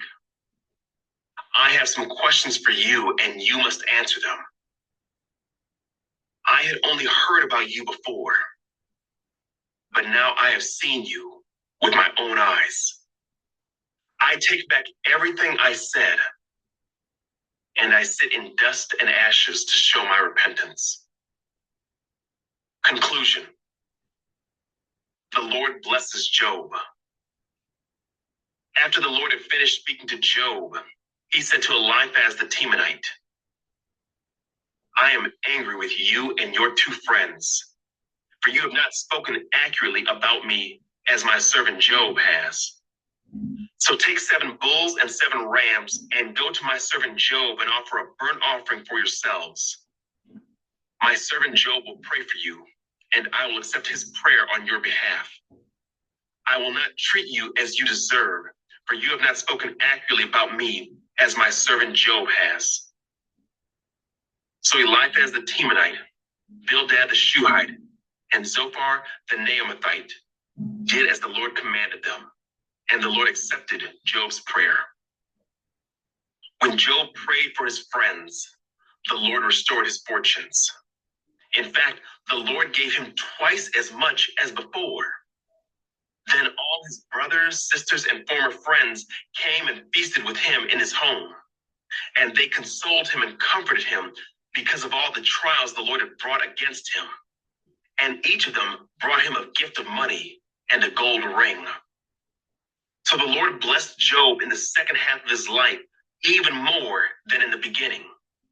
For now he had 14,000 sheep, 6,000 camels, 1,000 teams of oxen, and 1,000 female donkeys. He also gave Job 7 more sons and 3 more daughters.